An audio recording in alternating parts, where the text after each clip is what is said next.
It's me set like Sethulakshmi. അപ്പോൾ നമ്മുടെ stitching ക്ലാസ്സിൻ്റെ രണ്ടാമത്തെ ക്ലാസ്സാണിത്. അപ്പോൾ ആദ്യത്തെ ക്ലാസ് കാണാത്ത ആൾക്കാർ എന്തായാലും ആ ക്ലാസ് ഒന്ന് കാണണേ. അതിലെന്താ ഡീറ്റെയിൽ ആയിട്ട് പറയുന്നതെന്ന് വെച്ച് കഴിഞ്ഞാൽ നമ്മൾ സിംഗിൾ നീഡിൽ മെഷീൻ നന്നായിട്ടൊന്ന് ഇൻട്രൊഡ്യൂസ് ചെയ്ത് തരുന്നതാണ്. അതേപോലെ തന്നെ സ്റ്റിച്ചിങ്ങിനെ കുറിച്ചൊക്കെ ഒന്ന് ഇൻട്രൊഡ്യൂസ് ചെയ്യുന്ന വീഡിയോ ആണ് ഫസ്റ്റത്തെ ക്ലാസ് എന്ന് പറയുന്നത്. അപ്പോൾ നമ്മുടെ രണ്ടാമത്തെ ക്ലാസ്സിൽ നമ്മൾ ആഡ് ചെയ്തേക്കുന്നതെന്ന് പറഞ്ഞു കഴിഞ്ഞാൽ സൂയിങ് മെഷീൻ, അതായത് നമ്മുടെ ഈ സ്റ്റിച്ചിങ് മെഷീൻ എങ്ങനെയാണ് നമ്മൾ പ്രാക്ടീസ് ചെയ്യേണ്ടത്, യൂസ് ചെയ്യേണ്ടത് എന്നുള്ളതാണ്. അപ്പോൾ ഈ സിംഗിൾ നീഡിൽ മെഷീൻ എന്ന അങ്ങനെ ഒരു ലെവലിലല്ല നമ്മൾ എന്തായാലും യൂസ് ചെയ്യുന്നത്. പവർ മെഷീൻ ആണെങ്കിലും ശരി, അംബ്രല്ല മെഷീൻ ആണെങ്കിലും ശരി, ആദ്യമായിട്ടൊക്കെ സ്റ്റിച്ച് ചെയ്യുന്ന ആൾക്കാർ എങ്ങനെയാണ് ഇതൊന്ന് ഹാൻഡിൽ ചെയ്യേണ്ടത്, യൂസ് ചെയ്യേണ്ടത്, അതേപോലെ തന്നെ ഇതിൽ എങ്ങനെ പ്രാക്ടീസ് ചെയ്ത് പഠിക്കാം, അങ്ങനെയുള്ള കാര്യങ്ങളാണ് ഇന്നത്തെ നമ്മുടെ വീഡിയോയിൽ ഡീറ്റെയിൽ ആയിട്ട് പറയുന്നത്. അപ്പോൾ നമ്മൾ ആദ്യം തന്നെ സ്റ്റിച്ച് ചെയ്യുന്ന സമയത്ത് ഇപ്പം നിങ്ങൾ പഠിക്കുന്ന ആൾക്കാരാണെന്നുണ്ടെങ്കിലും യൂസ് ചെയ്തുകൊണ്ടിരിക്കുന്ന ആൾക്കാരാണെന്നുണ്ടെങ്കിലും ആരാണെന്നുണ്ടെങ്കിലും ആദ്യം എന്താ ചെയ്യേണ്ടതെന്ന് വെച്ച് കഴിഞ്ഞാൽ നമ്മുടെ മെഷീൻ്റെ ഫ്രണ്ടിൽ ഇതേപോലെ വന്നിരുന്ന് കഴിഞ്ഞാൽ ആദ്യം നമ്മൾ ഇതേപോലെ ഒരു വേസ്റ്റ് ക്ലോത്ത് എടുത്ത് വെക്കുക. അതിനുശേഷം നമ്മുടെ മെഷീൻ നന്നായിട്ടും തുടയ്ക്കുക. അത് ടേബിൾ മാത്രമല്ല, മെഷീൻ്റെ ഹെഡ്, അതേപോലെ എവിടെയൊക്കെയാണോ പൊടികളുള്ളത് ആ ഏരിയയൊക്കെ നല്ല രീതിയിലൊന്ന് തുടച്ച് വൃത്തിയാക്കുക. അതാണ് ഏറ്റവും ഫസ്റ്റത്തെ ഇമ്പോർട്ടൻ്റ് ആയിട്ടുള്ള കാരണം എന്താണെന്ന് വെച്ച് കഴിഞ്ഞാൽ നമ്മളിത് ക്ലീൻ ചെയ്യാതെ യൂസ് ചെയ്ത് കഴിഞ്ഞാൽ ഇതിൽ ഓൾറെഡി പൊടികളൊക്കെ വന്ന് പിടിച്ചിട്ടുണ്ടാവും. നമ്മൾ ഓൾറെഡി ലാസ്റ്റ് യൂസിന് ക്ലീൻ ചെയ്തിട്ടുണ്ടെന്നുണ്ടെങ്കിലും പിന്നെ എടുക്കുമ്പോഴാണെന്നുണ്ടെങ്കിലും പൊടികളും കാര്യങ്ങളൊക്കെ ഉണ്ടാവും. അപ്പോൾ ഇതെല്ലാം നമ്മൾ സ്റ്റിച്ച് ചെയ്യുന്ന സമയത്ത് നമ്മുടെ മെഷീൻ്റെ ഓരോ പാർട്സിലൊക്കെ വന്ന് ഇരിക്കാൻ ചാൻസ് ഉണ്ട്. അപ്പോൾ അത് മെഷീൻ കംപ്ലൈൻറ്റ് ആവാൻ ചാൻസ് ഉണ്ട്, സ്റ്റക്ക് ആവാൻ ചാൻസ് ഉണ്ട്, അങ്ങനെ പല പല പ്രശ്നങ്ങൾ വരും. അപ്പോൾ നമ്മുടെ മെഷീൻ നല്ല ക്ലിയർ ആയിട്ട് എപ്പോഴും മെയിൻറ്റെയിൻ ചെയ്ത് കൊണ്ടുപോകുക. അതിനുവേണ്ടി നമ്മൾ ആദ്യം ഇരിക്കുന്നത് തന്നെ നമ്മുടെ മെഷീൻ്റെ ടേബിളും എല്ലാം നമ്മൾ ഇതുപോലെ ഒന്ന് ക്ലീൻ ചെയ്യുക. അതുകൊണ്ട് ക്ലോത്ത് നമ്മുടെ അവൈലബിൾ ആയിട്ടുള്ള ഏരിയയിൽ എവിടെയാണെന്ന് വെച്ച് കഴിഞ്ഞാൽ നമ്മൾ സ്റ്റിച്ച് ചെയ്യുന്നതിൻ്റെ അവിടെ ഇതേപോലെ ഒരു ക്ലോത്ത് വെക്കുന്നത് എപ്പോഴും നല്ലതാണ്. ഒരു ക്ലോത്ത് എടുത്ത് മാറ്റി വെച്ച് കഴിഞ്ഞാൽ അത് നമുക്ക് യൂസ് ചെയ്യാൻ വേണ്ടിയിട്ടാണല്ലോ. അപ്പോൾ അത് ആ ഒരു ഏരിയ തന്നെ വെച്ച് സെറ്റാക്കി വെക്കാം. അതാണ് ഏറ്റവും ഫസ്റ്റത്തെ ഇമ്പോർട്ടൻ്റ് ആയിട്ടുള്ള കാര്യം എന്ന് പറയുന്നത്. ഇനി സെക്കൻഡ് വൺ, നമ്മൾ ഇനി അടുത്തതായിട്ട് എന്താ നോക്കണമെന്ന് വെച്ചാൽ ഇതുപോലൊരു ഓയിൽ ക്യാൻ, ഇതേപോലത്തെ ഒരു ക്യാൻ. അതായത് നോർമൽ മെഷീൻ്റെയാണ് പറയുന്നത്. ഇനി പവർ മെഷീനും കാര്യങ്ങളൊക്കെ ആണെന്നുണ്ടെങ്കിൽ അത് അതിനനുസരിച്ച് സെറ്റ് ചെയ്യുക. പവർ മെഷീനിൽ ഓൾറെഡി ഓയിൽ വരും, പക്ഷേ ക്ലീനിങ് എല്ലാ മെഷീനിലും ഇമ്പോർട്ടൻ്റ് ആയിട്ടുള്ളൊരു കാര്യമാണ്. അപ്പോൾ ഇതേപോലത്തെ ഒരു ഓയിൽ ക്യാനകത്ത് ഓയിലാക്കിയിട്ട് എപ്പോഴും നമ്മുടെ മെഷീൻ്റെ ഒന്നെങ്കിൽ ഇവിടെയോ അല്ലെന്നുണ്ടെങ്കിൽ ഒരു ബോക്സിലാക്കി ഇതെല്ലാം സെപ്പറേറ്റ് ആക്കി വെക്കുക എന്നുണ്ടെങ്കിൽ മെഷീനോട് തൊട്ടടുത്ത് തന്നെ വെക്കുന്നതാണ് ഏറ്റവും നല്ലത്. അതിനുശേഷം നമ്മൾ ആദ്യം ചെയ്യേണ്ടത് എന്താണെന്ന് വെച്ച് കഴിഞ്ഞാൽ ഈ കുഞ്ഞു ഹോൾസ് ഒരു 3 ഈ മോളിൽ കാണും, അതിൽ നമ്മളൊന്ന് ഓയിൽ ചെയ്ത് കൊടുക്കുക. അത് നമ്മൾ ഡെയിലി എന്നും സ്റ്റിച്ച് ചെയ്യുന്ന സമയത്ത്, അതായത് ഇപ്പോൾ രാവിലെ വന്ന് നമ്മൾ സ്റ്റിച്ച് ചെയ്യാനിരുന്ന് കഴിഞ്ഞാൽ ഇവിടെ ഒന്ന് ഓയിൽ കൊടുക്കുക, ഈ ഹോളുകളിലൊക്കെ കാണുന്നിടത്തൊക്കെ ഒന്ന് ഓയിൽ കൊടുക്കുക. അതേപോലെ തന്നെ നമ്മുടെ ഈ ബോബിൻ്റെ കേസൊക്കെ വരുന്ന ഈ ഒരു ഏരിയ ഉണ്ടല്ലോ, അവിടെ ഒരു ഡ്രോപ്പ് കൊടുക്കുക. അപ്പോൾ ഓയിലിംഗ് എങ്ങനെ ചെയ്യണം, ഏതൊക്കെയാണെന്നുള്ളത് ഡീറ്റെയിൽ ആയിട്ടുള്ള വീഡിയോ ഞാൻ ഓൾറെഡി നമ്മുടെ ചാനലിൽ അപ്ലോഡ് ചെയ്തിട്ടുണ്ട്. അതിനെക്കുറിച്ച് ഡീറ്റെയിൽ ആയിട്ട് പറയുന്നുണ്ട്. അപ്പോൾ ആ വീഡിയോ കാണാത്ത ആൾക്കാർ ആ വീഡിയോ കണ്ടു കഴിഞ്ഞാൽ കുറച്ചും കൂടി ഉപകാരമായിരിക്കും. അപ്പോൾ അങ്ങനെ ഓയിലൊക്കെ ആഴ്ചയിൽ ഒരു ദിവസമൊക്കെ ചെയ്യുന്നത് ഏറ്റവും നല്ലതാണ്. അപ്പോൾ അതൊക്കെ ഡീറ്റെയിൽ ആയിട്ടൊന്ന് പോയി കാണുക എന്നുണ്ടെങ്കിൽ നല്ലത്, ഞാൻ ഡിസ്ക്രിപ്ഷനിൽ കൊടുത്തേക്കാം. അപ്പോൾ നമ്മൾ ഇതേപോലെ ഒന്ന് ഓയിലിട്ട് ഒന്ന് ക്ലീൻ ചെയ്ത് സെറ്റാക്കി, അത് ഈ എക്സ്ട്രാ ഓയിലൊക്കെ വന്നിട്ടുണ്ടെന്നുണ്ടെങ്കിൽ അതൊക്കെ ഒന്ന് തുടച്ച് കളയുക, നമ്മൾ ഈ പുറത്തൊക്കെ ആവുന്ന ഓയിൽ. അതിനുശേഷം ഒരു വേസ്റ്റ് ക്ലോത്ത് എടുത്തിട്ട് ആ ക്ലോത്ത് നമ്മൾ ഒന്ന് സ്റ്റിച്ച് ചെയ്ത ശേഷം മാത്രമേ ഉപയോഗിക്കാൻ പാടുള്ളൂ. നെക്സ്റ്റ്, അതായത് കസ്റ്റമറുടെ സാധനമോ നമ്മുടെ ഐറ്റമോ നല്ല തുണി സ്റ്റിച്ച് ചെയ്യുന്നതിന് മുമ്പ് ഒരു വേസ്റ്റ് ക്ലോത്ത് സ്റ്റിച്ച് ചെയ്തിട്ട് വേണം നമ്മൾ തയ്ക്കാൻ വേണ്ടിയിട്ട്. ഇല്ലെന്നുണ്ടെങ്കിൽ എന്താണെന്ന് വെച്ച് കഴിഞ്ഞാൽ ഈ ഓയിൽ നമ്മൾ ഒഴിച്ചത് ഇങ്ങനെ ഇറ്റിട്ട് വന്നിട്ട് ചിലപ്പോൾ ഒരുപാട് ഒഴിക്കേണ്ട ആവശ്യമില്ല, എന്നാലും കൂടുതലായി കഴിഞ്ഞ് കഴിഞ്ഞാൽ അതെന്തായാലും വന്ന് നമ്മുടെ ക്ലോത്തിൽ പിടിക്കാൻ ചാൻസ് ഉണ്ട്. അപ്പോൾ നമ്മുടെ ഓയിലിൻ്റെ സ്റ്റെയിൻ അതിൽ വരാൻ ചാൻസ് ഉണ്ട് നമ്മുടെ മെയിൻ ക്ലോത്തിൽ. അപ്പോൾ അതുകൊണ്ട് നമ്മൾ എന്താ ചെയ്യുന്നതെന്ന് വെച്ച് കഴിഞ്ഞാൽ ഒരു വേസ്റ്റ് ക്ലോത്തിൽ ആദ്യം ഒന്ന് സ്റ്റിച്ച് ചെയ്ത ശേഷം മാത്രം നല്ല തുണിയിലൂടെ സ്റ്റിച്ച് ചെയ്യുക. അതാണ് നമ്മുടെ രണ്ടാമത്തെ പോയിന്റ് എന്ന് പറയുന്നത്. അപ്പം നമ്മൾ മെഷീൻ ഓൾറെഡി ക്ലീൻ ചെയ്തു, അതിനുശേഷം നന്നായിട്ട് ഓയിലും കാര്യങ്ങളൊക്കെ ഇട്ടു. ഇനി നമ്മൾ എന്താ നോക്കുന്നതെന്ന് വെച്ച് കഴിഞ്ഞാൽ നമ്മൾ എങ്ങനെയാണ് മെഷീൻ പ്രാക്ടീസ് ചെയ്യുന്നതെന്നുള്ളതാണ് നോക്കുന്നത്. അതായത് ഒട്ടും സ്റ്റിച്ച് ചെയ്യാനൊന്നും അറിയാത്ത ആൾക്കാരാണെന്നുണ്ടെങ്കിൽ, ഇപ്പം സിംഗിൾ നീഡിൽ മെഷീൻ അല്ല പവർ മെഷീൻ ആണെന്നുണ്ടെങ്കിലും അവർ എങ്ങനെയാണ് നമ്മുടെ മെഷീനകത്ത് ആദ്യമായിട്ട് ഇരിക്കുന്ന സമയത്ത് പ്രാക്ടീസ് ചെയ്യേണ്ടതെന്നുള്ളതാണ് ഇന്നത്തെ ക്ലാസ്സിൽ ഇനി പറയാൻ പോകുന്നത്. ആദ്യം തന്നെ നമ്മൾ എന്താ ചെയ്യേണ്ടതെന്ന് വെച്ച് കഴിഞ്ഞാൽ ഇവിടെ ഒരു ഇതുപോലെ ഒരു ലിഫ്റ്റർ ഉണ്ട്. ഈ പ്രഷർ ഫൂട്ടിൻ്റെ ലിഫ്റ്ററാണ്. അതായത് ഈ നമ്മുടെ നീഡിലിനോട് അടുത്ത് കിടക്കുന്ന ഈ സാധനം ഇങ്ങനെ പൊക്കവും താത്തുകയും ചെയ്യുന്നതാണ്. ആദ്യം തന്നെ നമ്മൾ എന്താ ചെയ്യേണ്ടതെന്ന് വെച്ച് കഴിഞ്ഞാൽ ഈ ലിഫ്റ്റർ ഒന്ന് പൊക്കി വെക്കുക. പിന്നെ നമ്മുടെ നീഡിൽ റിമൂവ് ചെയ്യുക. നീഡിൽ ഇടുന്നതും ഊരുന്നതും ഫസ്റ്റ് ക്ലാസ്സിൽ നമ്മൾ പറഞ്ഞിട്ടുണ്ടായിരുന്നു. അപ്പോൾ അതിനെക്കുറിച്ച് ഡീറ്റെയിൽ ആയിട്ട് അറിയണമെന്നുണ്ടെങ്കിൽ ഫസ്റ്റ് ക്ലാസ് എല്ലാവരും ഒന്ന് കാണണം കേട്ടോ. അപ്പോൾ നമ്മൾ ഈ പ്രഷർ ഫൂട്ട് ഇങ്ങനെ പൊക്കി വെക്കുക, നീഡിലൊന്ന് ഊരി മാറ്റി വെക്കുക. നീഡിൽ ഊരാൻ വേണ്ടി മറക്കരുത്, കാരണം നമ്മൾ ആദ്യമായിട്ട് സ്റ്റിച്ച് ചെയ്ത് പഠിക്കുന്നവരാണ്. അപ്പോൾ ഇങ്ങനെ പൊക്കി വെച്ചില്ല എന്നുണ്ടെങ്കിൽ എന്താണെന്ന് വെച്ച് കഴിഞ്ഞാൽ നമ്മളിങ്ങനെ ചവിട്ടി പ്രാക്ടീസ് ചെയ്യുന്ന സമയത്ത് ഈ പ്രഷർ ഫൂട്ട് ഓൾറെഡി ഇങ്ങനെ നമ്മുടെ ഇവിടെ ഒരു ടീത്ത് ഉണ്ട്, ഒരു പല്ല് പോലെ ഇങ്ങനെ പൊങ്ങി നിൽക്കുന്നുണ്ടാവും, അതുമായിട്ട് ഓൾറെഡി ടച്ച് ആയിക്കൊണ്ടിരിക്കുക. അപ്പോൾ നമ്മൾ ഒരു ക്ലോത്ത് ഒന്നും വെക്കാണ്ട് ഇങ്ങനെ സ്റ്റിച്ച് ചെയ്തുകൊണ്ട് പോകുമ്പോൾ അവിടെ രണ്ടും കൂടെ തമ്മിൽ ഉരഞ്ഞിട്ട് അവിടെ തേയ്മാനം വരാനുള്ള ചാൻസ് ഉണ്ട്. അപ്പോൾ അങ്ങനെ അവിടെ തേഞ്ഞ് പോവാതിരിക്കാൻ വേണ്ടിയിട്ടാണ് നമ്മൾ ഇത് ഓൾറെഡി ഒന്ന് പൊക്കി വെക്കുന്നത്. അപ്പം നീഡിലും നമുക്കിതിൻ്റെ ആവശ്യമില്ലല്ലോ, കാരണം നമ്മൾ പ്രാക്ടീസ് ചെയ്യില്ലേ, ആ സമയത്ത് നമുക്ക് നീഡിലിൻ്റെ ആവശ്യമില്ല. അപ്പോൾ നമ്മൾ നീഡിൽ ഓൾറെഡി അഴിച്ചു വെച്ചു, പ്രഷർ ഫുഡ് പൊക്കി വെച്ചു. അപ്പോൾ ഫസ്റ്റ് ക്ലാസ് നമ്മൾ പറഞ്ഞിട്ടുണ്ടായിരുന്നു നമ്മൾ മിഷൻ ചവിട്ടി ഒന്ന് പ്രാക്ടീസ് ചെയ്യണം എന്നുള്ളത്. അപ്പോൾ അതിനകത്ത് ഞാൻ കാലുകൊണ്ട് എങ്ങനെയാണ് ചവിട്ടുന്നത് എന്നുള്ളതൊന്നും കറക്റ്റായിട്ട് കാണിച്ചിട്ടുണ്ടായിരുന്നില്ല, കാരണം അത് ജസ്റ്റ് ഇൻട്രൊഡ്യൂസ് ചെയ്യുന്നത് ഒക്കെ വീഡിയോ ആണല്ലോ. അപ്പോൾ ഇതിനകത്ത് ഞാൻ ഒന്നും കൂടെ പറഞ്ഞു തരികയാണ് എങ്ങനെയാണ് പ്രാക്ടീസ് ചെയ്യേണ്ടതെന്നുള്ളത്. അപ്പോൾ ഇതേപോലെ നീഡിൽ ഊരി വെച്ച് പ്രഷർ ഫുഡ് പൊക്കിയ ശേഷം നമ്മുടെ ഈ വീലുണ്ടല്ലോ, ഈ വീല് മുമ്പോട്ട് കറക്കുക. അപ്പോൾ നമ്മളിങ്ങനെ മുമ്പോട്ട് കറക്കുമ്പോൾ തന്നെ നമ്മുടെ കാല് ഓൾറെഡി ഒന്ന് നമ്മുടെ പെഡലിന് മുകളിലായിരിക്കും നമ്മൾ കാല് വെച്ചിട്ടുണ്ടാവുക. അപ്പോൾ കാല് ഓൾറെഡി ഒന്ന് അനങ്ങും, അതായത് പെഡൽ അനങ്ങും. പെഡൽ അനങ്ങുന്നതിനനുസരിച്ച് ആ ഓളത്തിൽ തന്നെ നമ്മളിപ്പോൾ ഫ്രണ്ടിലോട്ട് ആവുന്നെന്നുണ്ടെങ്കിൽ ആ ഓളത്തിൽ തന്നെ കാല് ഇതേപോലെ ഒന്ന് പ്രസ് ചെയ്ത് കൊടുത്തു കഴിഞ്ഞാൽ അത് ഓട്ടോമാറ്റിക്കലി ഇങ്ങനെ ചവിട്ടിപ്പോകും. ഇതിലേറ്റവും അബദ്ധം പറ്റുന്നതെന്ന് വെച്ച് കഴിഞ്ഞാൽ തുടക്കക്കാർക്ക് പറ്റുന്ന പ്രശ്നം എന്താണെന്ന് വെച്ച് കഴിഞ്ഞാൽ നമ്മൾ ഇതേപോലെ ചവിട്ടുന്ന സമയത്ത് നമ്മൾ ഇത് കറക്കുമ്പോഴത്തേക്കും തന്നെ നമ്മൾ കാലും കൊണ്ട് ഇങ്ങനെ പ്രഷർ കൊടുക്കും. അപ്പോൾ എന്താണെന്ന് വെച്ച് കഴിഞ്ഞാൽ ഈ നമ്മുടെ ഈ വീല് ബാക്കോട്ട് കറങ്ങും, നീഡിൽ പുറകോട്ട് കറങ്ങും. അപ്പം നമ്മുടെ നീഡിൽ പൊട്ടും, ത്രെഡ് പൊട്ടും, ഇങ്ങനത്തെ പ്രശ്നമൊക്കെ വരും. അപ്പോൾ അതാണ് ഈ നമ്മൾ ആദ്യം തന്നെ ചവിട്ടി നമ്മുടെ മിഷൻ എങ്ങനെയാണ് നമ്മൾ പ്രാക്ടീസ് ചെയ്യേണ്ടതെന്നുള്ളത് നോക്കി നന്നായിട്ട് ചവിട്ടി നന്നായിട്ട് പ്രാക്ടീസ് ചെയ്തെടുത്താലാണ് നമ്മുടെ മിഷൻ നമുക്ക് ചവിട്ടി നല്ല ക്ലിയർ ആയിട്ട് ഈ ഒരു ഫ്ലോയിൽ സ്റ്റിച്ച് ചെയ്ത് പ്രാക്ടീസ് ചെയ്യാൻ പറ്റത്തുള്ളൂ.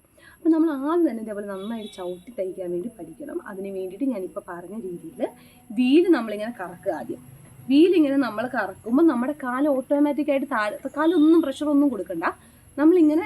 ഇങ്ങനെ കറക്കുന്ന സമയത്ത് കാല് ഓട്ടോമാറ്റിക്കായിട്ട് ഫ്രണ്ടിലോട്ടും ബാക്കോട്ടും നമ്മുടെ ചലിക്കുന്നുണ്ടാവും. ആ ഓളത്തിനനുസരിച്ച് തന്നെ ഇപ്പോൾ നമ്മുടെ കാലിപ്പോൾ ബാക്കോട്ട് വന്നാൽ അപ്പോഴത്തേക്ക് അങ്ങോട്ട് ഒരു ചവിട്ട് കൊടുക്കുക. അതേപോലെ തന്നെ ഇങ്ങനെ കറക്കുമ്പോൾ ഫ്രണ്ടിലോട്ടാണ് വരുന്നുണ്ടെങ്കിൽ ഫ്രണ്ടിലോട്ട്, പിന്നെ അത് ആ ഒരു ഫ്ലോയിൽ ഇങ്ങനെ ചവിട്ടി പോയാൽ മതി. വളരെ സിമ്പിളായിട്ട് നമുക്ക് ചെയ്തെടുക്കാൻ പറ്റുന്ന കാര്യമുള്ളൂ. ഒരു 5-10 മിനിറ്റ് പ്രാക്ടീസ് ചെയ്ത് കഴിഞ്ഞാൽ നമ്മുടെ ഈ മിഷൻ നമുക്ക് ഈസി ആയിട്ട് ബാക്കോട്ട് പോയി സൂചി പൊട്ടാത്ത രീതിയിൽ നമുക്ക് സ്റ്റിച്ച് ചെയ്ത് പ്രാക്ടീസ് ചെയ്തെടുക്കാനുള്ളതേ ഉള്ളൂ. അപ്പോൾ ഇത്രയാണ് നമ്മൾ ആദ്യം മിഷൻ പ്രാക്ടീസ് ചെയ്യേണ്ട കാര്യം. അപ്പോൾ തുടക്കത്തിൽ നമ്മൾ സ്റ്റിച്ച് ചെയ്യുന്ന സമയത്ത് എന്തായാലും വീല് ബാക്കോട്ട് പോകാനും സൂചി പൊട്ടാനൊക്കെ ചാൻസ് ഉണ്ട്. അതുകൊണ്ട് ഇതേപോലെ ഈ പറഞ്ഞ രീതിയിൽ പ്രാക്ടീസ് ചെയ്ത് കഴിഞ്ഞാൽ നിങ്ങൾക്ക് കുറച്ചും കൂടി ഈസി ആയിട്ട് പെട്ടെന്ന് ക്യാച്ച് ചെയ്തെടുക്കാൻ പറ്റും. അപ്പോൾ ഇതേപോലെ എല്ലാവരും ഒന്ന് പ്രാക്ടീസ് ചെയ്യുക ആദ്യം തന്നെ. അപ്പം നമ്മളിങ്ങനെ പ്രഷർ ഫുഡൊക്കെ പൊക്കി വെച്ച് നീഡിലൊന്നും ഇടാണ്ട് പ്രാക്ടീസ് ചെയ്ത് നല്ല രീതിയിൽ പ്രാക്ടീസ് ആയി കഴിഞ്ഞ് കഴിഞ്ഞാൽ നമുക്കിനി അടുത്ത ലെവലിലോട്ട് പോവാം. അടുത്ത ലെവലെന്ന് പറഞ്ഞു കഴിഞ്ഞാൽ നിങ്ങൾക്ക് ചിന്തിക്കുന്നുണ്ടാവും, നിങ്ങൾ ഇനി പ്രഷർ ഫുഡ് താത്തി വെച്ചിട്ട് എപ്പോഴാണ് സ്റ്റിച്ച് ചെയ്യേണ്ടത്, നീഡിലിട്ടിട്ട് എപ്പോഴാണ് സ്റ്റിച്ച് ചെയ്യുന്നതെന്ന് ചിന്തിക്കുന്നുണ്ടാവും. അപ്പം നമ്മൾ ആദ്യം ചെയ്യേണ്ടത് എന്താണെന്ന് വെച്ച് കഴിഞ്ഞാൽ അത് തന്നെ ഈ പ്രഷർ ഫുഡ് ഇതേപോലെ ഒന്ന് താത്തി വെക്കാം. അതിനുശേഷം നമ്മളൊരു നീഡിൽ ഇവിടെ ഊരി വെച്ചിട്ടുണ്ടായിരുന്നല്ലോ, ആ നീഡിലെടുക്കുക. നീഡിലിടുന്ന സമയത്ത് പരമാവധി ശ്രദ്ധിക്കുക തിരിഞ്ഞു പോവാതിരിക്കുക, കാരണം തിരിഞ്ഞു കഴിഞ്ഞാൽ പിന്നെയും പൊട്ടിപ്പോവും. അതേപോലെ ഇവിടെ സ്ക്രാച്ചസ് വരും. ആ സ്ക്രാച്ചസ് വന്നു കഴിഞ്ഞാൽ നമ്മുടെ ത്രെഡ് പൊട്ടാനുള്ള ചാൻസ് ഉണ്ട്. അങ്ങനെ കുറേ പ്രശ്നങ്ങളുണ്ട്. അപ്പം നീഡിൽ എങ്ങനെയാണ് പ്രോപ്പറായിട്ട് ഇടുന്നതെന്നുള്ളതിൻ്റെ വീഡിയോ ഞാൻ ഓൾറെഡി യൂട്യൂബിൽ അപ്ലോഡ് ചെയ്തിട്ടുണ്ട്. അപ്പോൾ അത് കാണാത്തവർ കാണണം കേട്ടോ.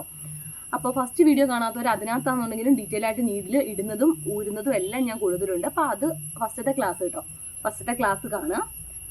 അപ്പോൾ നമ്മളിങ്ങനെ പ്രഷർ ഫുഡ് താത്തി വെക്കുന്നു, ഇതേപോലെ നീഡിലിട്ട് സെറ്റാക്കി. ഇനി നമ്മൾ പ്രഷർ ഫുഡ് ഒന്ന് പൊക്കി വെക്കുക കേട്ടോ. അതിനുശേഷം ഇതേപോലൊരു പേപ്പർ എടുക്കുക. അത് ഞാനിപ്പോൾ A4 ഷീറ്റാണ് എടുത്തേക്കുന്നത്. നിങ്ങൾ A4 ഷീറ്റ് എടുക്കണമെന്ന് ഒരു നിർബന്ധവും ഇല്ല കേട്ടോ. നിങ്ങൾ എന്തെങ്കിലും വേസ്റ്റ് പേപ്പറുകൾ, അതായത് ബുക്കിൻ്റെ പേപ്പറുകൾ കീറിയതാണെങ്കിൽ കുഴപ്പമില്ല.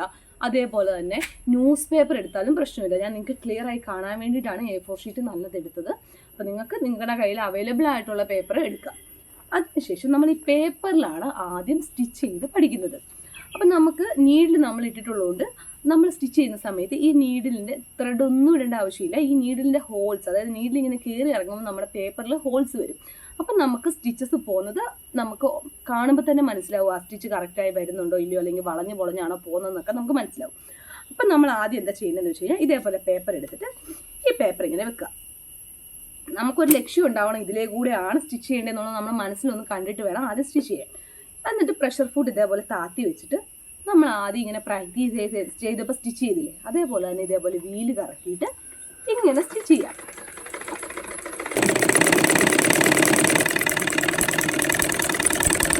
അപ്പോൾ ആദ്യം തന്നെ നമ്മൾ ഇതേപോലെ ഹോൾസ് വരുന്ന പോലെ ഇങ്ങനെ സ്റ്റിച്ച് ചെയ്ത് പ്രാക്ടീസ് ചെയ്യുക. ഞാൻ ആദ്യം പറഞ്ഞല്ലോ, ഇതേപോലെ നിങ്ങൾ സ്റ്റിച്ച് ചെയ്യുന്ന സമയത്ത് നല്ല ക്ലോത്ത് സ്റ്റിച്ച് ചെയ്യരുത്, നല്ല ക്ലോത്ത് സ്റ്റിച്ച് ചെയ്യുന്ന ഓയിലാവും എന്നുള്ളത്. അതിന് ഉദാഹരണമാണ് ഇത്. നമ്മൾ ആദ്യം സ്റ്റിച്ച് ചെയ്തപ്പോൾ തന്നെ ഇവിടെ ഓയിലായിട്ടുണ്ട് കേട്ടോ. അപ്പോൾ ഇങ്ങനെ ഒന്ന് പ്രാക്ടീസ് ചെയ്യാം. ഇപ്പം നിങ്ങൾക്ക് ക്ലിയർ ആയിട്ട് കാണാൻ തോന്നുന്നു. സ്റ്റിച്ച് ചെയ്ത് കഴിഞ്ഞപ്പോൾ ഇതേപോലെ ഓട്ടോമാറ്റിക്കായിട്ട് ഇതിനകത്ത് ഹോൾസ് വന്നിട്ടുണ്ട്. അപ്പോൾ ഇതേപോലെ നിങ്ങൾ കറക്റ്റ് ലെവലിൽ വെച്ച് സ്റ്റിച്ച് ചെയ്ത് പ്രാക്ടീസ് ചെയ്യുക. ഇനിയിപ്പോൾ അങ്ങോട്ടും ഇങ്ങോട്ടും ആദ്യമൊക്കെ സ്റ്റിച്ച് ചെയ്യുമ്പോൾ കറക്റ്റായിട്ട് വരണം എന്നില്ല, അങ്ങോട്ടും ഇങ്ങോട്ടും വളഞ്ഞൊക്കെ പോവാം. അപ്പം നിങ്ങൾക്ക് കറക്റ്റായിട്ട് സ്റ്റിച്ചസ് വരുന്നുണ്ടെന്നുള്ളത് ഇങ്ങനെ പ്രാക്ടീസ് ചെയ്യുന്ന സമയത്ത് മനസ്സിലാവും. അപ്പോൾ ഇതേപോലെ പേപ്പറിൽ നല്ല രീതിയിൽ സ്റ്റിച്ച് ചെയ്ത് പ്രാക്ടീസ് ചെയ്യുക. ഇനി അത് കഴിഞ്ഞിട്ടുള്ള അടുത്ത ലെവൽ എന്താണെന്ന് നമുക്ക് നോക്കിയാലോ.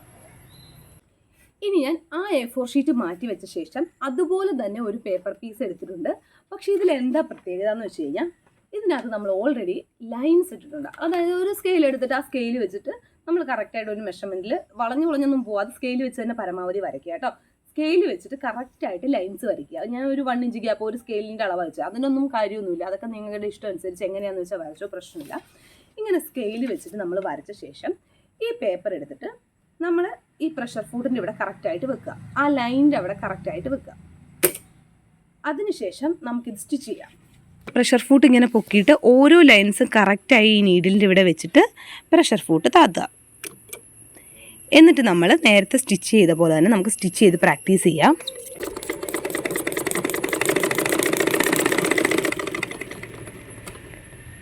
അപ്പോൾ ഇതുപോലെ പേന വെച്ച് വരച്ചിട്ടുള്ള ആ ലൈനിൽ കൂടെ തന്നെ പ്രാക്ടീസ് ചെയ്യുക. ആദ്യമൊന്നും ചെയ്യുമ്പോൾ ചിലപ്പോൾ കറക്റ്റായി വരുന്നൊന്നുമില്ല, നമ്മൾ ഉദ്ദേശിച്ച വഴിക്കൊന്നും ആയിരിക്കില്ല. ചിലപ്പോൾ ഇവിടെ വരച്ചിട്ടുണ്ടെങ്കിൽ ഇതിലേ ആയിരിക്കും നിങ്ങൾ സ്റ്റിച്ച് ചെയ്യുന്നത്.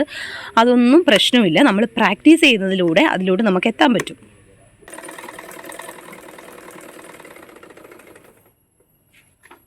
ഇപ്പോൾ എനിക്ക് സ്റ്റിച്ച് ചെയ്ത് പ്രാക്ടീസ് ഉള്ളതുകൊണ്ട് മാത്രമാണ് ഞാൻ സ്റ്റിച്ച് ചെയ്തത്. അപ്പോൾ ഈ കറക്റ്റ് ഈ ലൈനിൽ കൂടെ എനിക്ക് സ്റ്റിച്ച് ചെയ്യാൻ പറ്റിയത്. നിങ്ങൾ പ്രാക്ടീസ് ചെയ്യുന്ന സമയത്ത് ചിലപ്പോൾ നിങ്ങൾക്ക് അങ്ങനെ സ്റ്റിച്ച് ചെയ്യാൻ പറ്റിയെന്ന് വരത്തില്ല. അപ്പോൾ എന്താ ചെയ്യേണ്ടതെന്ന് വെച്ച് കഴിഞ്ഞാൽ ആദ്യം ഒന്നും ശരിയാവത്തില്ല, കുഴപ്പമില്ല, നമ്മൾ പ്രാക്ടീസ് ചെയ്യുക. പിന്നെയും ലൈൻസ് ഇട്ട് ആ ലൈൻസിൽ കൂടി ഇങ്ങനെ ഒരു 2-3 പേപ്പറൊക്കെ നമ്മൾ പ്രാക്ടീസ് ചെയ്യുമ്പോൾ നമുക്ക് നല്ല ഈസി ആയിട്ട് ചെയ്യാൻ പറ്റും. അപ്പോൾ നമ്മുടെ മെഷീൻ നമ്മുടെ കയ്യിൽ ഒതുങ്ങി എന്നുള്ളതാണ് അതിനർത്ഥം. അപ്പോൾ ഇതേപോലെ നല്ല രീതിയിൽ സ്റ്റിച്ച് ചെയ്ത് പ്രാക്ടീസ് ചെയ്യാം. അപ്പോൾ നിങ്ങൾ ലൈൻസ് ഒക്കെ പ്രാക്ടീസ് ചെയ്ത് ഓൾറെഡി കഴിഞ്ഞെന്ന് വിചാരിക്കുക. ഇനി നമ്മൾ പ്രാക്ടീസ് ചെയ്യേണ്ടത് എന്താണെന്ന് വെച്ച് കഴിഞ്ഞാൽ ഒരു വേവ് ലെങ്തില്ലേ, ഇങ്ങനെ ആ ഒരു ലെവലിൽ ഇങ്ങനെ പേപ്പറിൽ വരയ്ക്കുക. പിന്നെ റൗണ്ട് വരയ്ക്കുക, പിന്നെ ട്രയാങ്കിൾ വരയ്ക്കുക, റെക്റ്റാങ്കിൾ വരയ്ക്കുക. എന്നിട്ട് ഇതിലൂടെ ഒന്ന് പ്രാക്ടീസ് ചെയ്ത് സ്റ്റിച്ച് ചെയ്ത് പ്രാക്ടീസ് ചെയ്ത് കൂടെ നോക്കുക.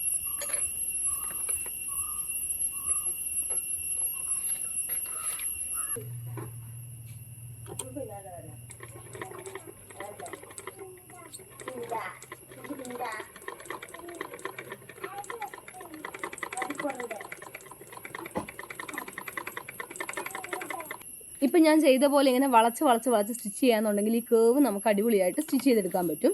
ഇനി നമുക്ക് ഈ റൗണ്ട് സ്റ്റിച്ച് ചെയ്ത് നോക്കാം.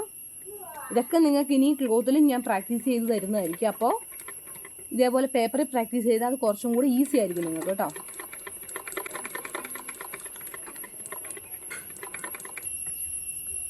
ഇങ്ങനെ സ്റ്റിച്ച് ചെയ്യുന്ന സമയത്ത് ചിലപ്പോൾ നിങ്ങൾക്ക് കറക്റ്റായിട്ട് ഇങ്ങനെ ചവിട്ടി സ്റ്റിച്ച് ചെയ്യാൻ പറ്റിയെന്ന് വരത്തില്ല.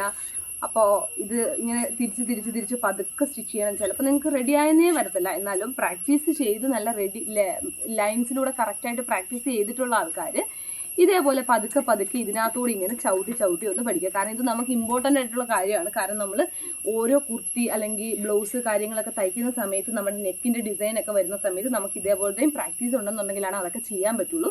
അപ്പോൾ ഈ രീതിയിലെല്ലാം നിങ്ങളൊന്ന് പ്രാക്ടീസൊക്കെ ചെയ്ത് വെക്കുക. അപ്പോൾ നമുക്ക് എന്തായാലും ഇനി നെക്സ്റ്റ് വീഡിയോയുടെ കാണാം. ഈ വീഡിയോ നിങ്ങൾക്ക് ഉപകാരപ്രദമായെന്ന് ഞാൻ വിചാരിക്കുന്നു കേട്ടോ. അപ്പോൾ അങ്ങനെയുള്ളവർ എന്തായാലും നമ്മുടെ വീഡിയോ ലൈക്ക് ചെയ്യാനും കമൻറ്റ് ചെയ്യാനൊന്നും മറക്കരുത്. എന്തെങ്കിലും ഡൗട്ട് ഉണ്ടെന്നുണ്ടെങ്കിലൊക്കെ കമൻറ്റ് ചെയ്തോ. പിന്നെ ഫസ്റ്റ് വീഡിയോ കാണാത്ത ആൾക്കാർ ഫസ്റ്റ് വീഡിയോ എന്തായാലും ഒന്ന് കാണണേ. അപ്പം നമുക്കിനി ക്ലാസ് 3 അതായത് സ്റ്റിച്ചിങ് ക്ലാസ്സിൻ്റെ 3ാമത്തെ ക്ലാസ്സുമായിട്ട് നെക്സ്റ്റ് ക്ലാസ്സിലൂടെ കാണാം കേട്ടോ. Okay, bye. പ്രാക്ടീസ് ചെയ്തിട്ട് റെഡി ആയിട്ട് വാ കേട്ടോ. അപ്പോഴത്തേക്കും ബൈ.